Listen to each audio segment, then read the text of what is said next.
এক গ্রামে এক রাজা ছিল। রাজার প্রধান শখ ছিল হরিণ শিকার করা। একদিন সকালবেলা রাজা গেল হরিণ শিকার করতে। সামনে গাড়ি যাবে না, এজন্য রাজা হেঁটেই যাচ্ছিল। হঠাৎ রাজার সামনে একটি হরিণ আসলো পানি খেতে। রাজাকে দেখে দৌড় শুরু করলো হরিণটি। সাথী রাজাও পিছু করলো বন্দুক নিয়ে। হঠাৎ রাজা অনুভব করলো অনেক দূরে চলে আসছে। যাহ বাবা, অনেক দূরে যে চলে আসলাম, গভীর জঙ্গলে। হঠাৎ রাজা একটি কান্নার আওয়াজ পেল। কি হলো? এই গভীর জঙ্গলে আবার কে কান্না করে? তারপর রাজা খুঁজতে লাগলো কে কান্না করছে। হঠাৎ রাজা দেখতে পেল গাছের নিচে একটা মেয়ে বসে কান্না করছে। কি হয়েছে? তুমি কান্না করছো কেন? আমি মায়া। আমি পথ ভুল করে চলে আসছি এই গভীর জঙ্গলে। আমি এখন কি করব বুঝতেছি না। তুমি টেনশন করো না, আমি এই রাজ্যের রাজা। আমি দেখতেছি কি করা যায়। তারপর রাজা মায়াকে নিয়ে তার রাজ্যে যেতে থাকে। হঠাৎ মায়া বলে ওঠে, মহারাজ, আমি যাব না, আপনি যান। আমি আপনার রাজ্যে যেতে পারবো না। এটা কোনোভাবেই সম্ভব নয় মহারাজ। কেন? কি হয়েছে? আমি মহারাজ, তুমি আমার কাছে নিরাপদে থাকবে।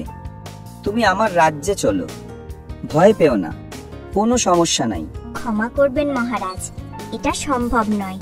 আমি যেতে পারবো না। আর একটা কথা, আমি আপনার জন্য অপেক্ষা করব। আপনি আবারও আসবেন। এটা বলে মায়া ওখান থেকে চলে যায়।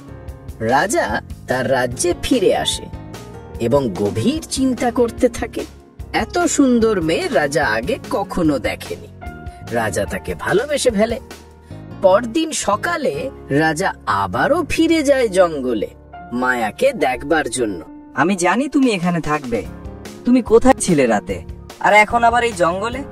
কি হয়েছে তোমার? তোমার কোনো সমস্যা থাকলে আমাকে বলো। না মহারাজ, আমার কোনো সমস্যা না। আমি এখানেই থাকি। আপনি আবার আসছেন, আমি খুশি হয়েছি। শোনো, আমি তোমাকে একটা কথা বলতে চাই। আমি এটা বিশ্বাস করি যে আমি চাই। কি বলছেন মহারাজ? আপনি ভেবে বলছেন তো? আপনি এই রাজ্যের মহারাজা, আর আমি কোথাকার সামান্য একটা মেয়ে যার কোনো বাড়ি ঘর নাই। দেখো, আমি কিছু শুনতে চাই না। আমি যেটা বলছি ওটাই। আমি তোমাকে বিয়ে করতে চাই। শুনুন মহারাজ, আমি আপনাকে সত্যিটা বলছি। আমি একটা মেয়ে, ঠিক আছে, কিন্তু আমি পড়ি। আমি কোনো সাধারণ মেয়ে নয়। এটা আমি আপনার কাছ থেকে লুকিয়েছি, তার জন্য ক্ষমা চাচ্ছি। কি বলছো তুমি এসব? তুমি একটা পরী?